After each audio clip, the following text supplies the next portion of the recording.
Supreme court में आम शहरियों का फौजी अदालतों में ट्रायल को कलअदम करार देने के लिए कुछ पिटीशंस आई। उस पर सुप्रीम कोर्ट के पहले 5 जजेस के बेंच ने 4-1 की अक्सरियत से ये फैसला दिया कि आम शहरियों का फौजी अदालतों में ट्रायल नहीं हो सकता। उसके साथ साथ आर्मी एक्ट का सेक्शन 21D1 और 21D2 को भी खिलाफ आइन करार दे दिया। अस्सलाम वालेकुम, जहांज़ेब अब्बासी एक्सप्रेस न्यूज़ के साथ हाजिर है। आज की इस वीडियो में हम बात करेंगे कि 9 मई के वाक़यात में मुलव्वस जो सिविलियन के फ़ौजी अदालतों में ट्रायल हुआ, उस ट्रायल के मामले के ऊपर आर्टिकल 184(3) के तहत सुप्रीम कोर्ट में आम शहरियों का फ़ौजी अदालतों में ट्रायल को कलअदम करार देने के लिए कुछ पिटीशंस आई। उस पर सुप्रीम कोर्ट के पहले 5 जजेस के बेंच ने 4-1 की अक्सरियत से ये फैसला दिया कि आम शहरियों का फौजी अदालतों में ट्रायल नहीं हो सकता। उसके साथ साथ आर्मी एक्ट का सेक्शन 21D1 और 21D2 को भी खिलाफ आइन करार दे दिया। लेकिन आर्मी एक्ट के इन सेक्शंस को कलअदम करार देने के या आइन से मुतसादम करार देने के मरकज़ी फ़ैसले से जो मौजूदा चीफ जस्टिस ऑफ पाकिस्तान हैं याहिया अफरीदी, उन्होंने इत्तेफाक नहीं किया था। तो 4 जजेस की अक्सरियत से ये फैसला जो आया था, जिसमें आर्मी एक्ट का सेक्शन 21D1 और 21D2 को स्ट्राइक डाउन किया गया था, जबकि सिविलियन का फौजी अदालतों में ट्रायल नहीं हो सकता। ये फैसला 5 जजेस की अक्सरियत से जारी किया गया था। इस फैसले के ख़िलाफ़ इंट्रा कोर्ट अपीलें फ़ाइल हुई। वज़ारत दिफ़ा वफाकी हुकूमत की तरफ से इंट्रा कोर्ट अपीलों के ऊपर तवील हियरिंग हुई। तकरीबन 50 से ज़ायद या 56 समातें के बाद केस का फ़ैसला 5 मई को महफूज किया गया, जो आज सुनाया गया। अक्सरियती फ़ैसला 5 जजेस का है, जो justice Aminuddin Khan, justice Mohammad Ali Mazhar, justice Hasan Azhar Rizvi, justice Musarrat Hilali और जस्टिस शाहिद बिलाल हसन का है।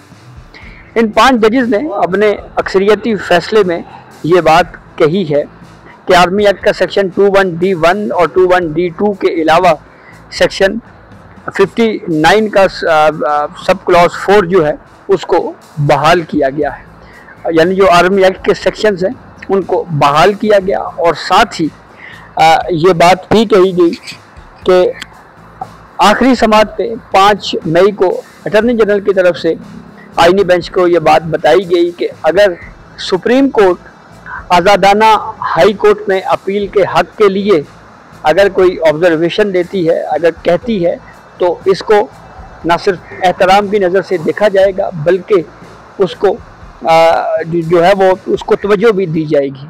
तो इसलिए 45 दिनों में फेडरल गवर्नमेंट को कहा गया है कि वो बज़रिया पार्लियामेंट कानून बनाए हाई कोर्ट में आज़ादाना अपील के लिए। और ये अपील जो है ये फ़ौजी अदालतों में आम शहरियों के ट्रायल के ख़िलाफ़ आज़ादाना अपील का फ़ोरम देने के लिए होगी। वहीं पे ये भी कहा है कि अगर इंसदाद दहशतगर्दी की अदालतों से सिविलियन को फ़ौजी तहवील में देने के फ़ैसले के ख़िलाफ़ हाई कोर्ट्स में अगर कुछ पिटीशंस पेंडिंग हैं, तो उन पिटीशंस का जो फ़ैसला है वो मेरिट्स के ऊपर हाई कोर्ट्स देखे।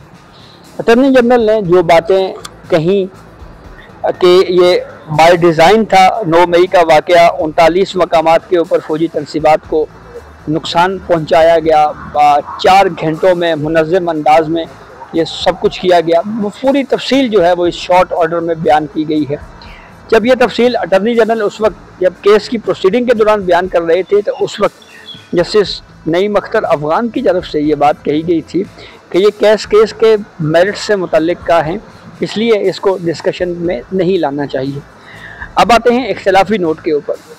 ये 7 जजेस में से 5 जजेस ने अक्सरियत से आईनी जो बेंच है इसने आर्मी एक्ट के सेक्शन 21D1 21D2 को बहाल किया है। 45 दिनों में कहा है जी कि कानून बनाया जाए, पार्लियामेंट कानून बनाए, उसमें अपील का हक़ दिया जाए। वहीं पे 2 जजेस ने इख्तिलाफी राय दी है, इसमें जस्टिस नईम अख्तर अफ़गान और जस्टिस जमाल मंदोखेल हैं।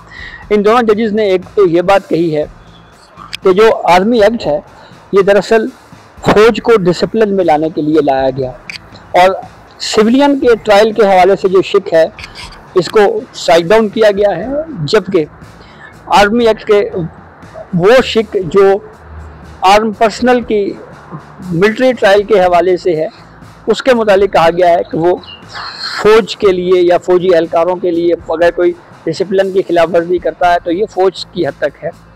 वहीं पे ये भी कहा गया है कि जो मिलिट्री कोर्ट्स हैं ये दरअसल आर्टिकल 175 में ये कहा गया है जो एग्जीक्यूटिव है उससे अदालतें बाहर होंगी, तो इसलिए जो ICA के ख़िलाफ़ अपीलें हैं उनको नाकाबिले समाअत करार देकर शॉर्ट ऑर्डर में खारिज किया गया है। 23 अक्टूबर 2024 के फैसले को बरकरार रखा गया है और साथ ये भी कहा गया है जी कि ये इख्तिलाफी नोट में कि ये जो केसेस हैं ये ऑर्डिनरी कोर्स में जो हैं वो कानून के मुताबिक चलें। तो ये अब तक की अपडेट थी जिसे हमने आपको आगाह किया। बहुत शुक्रिया।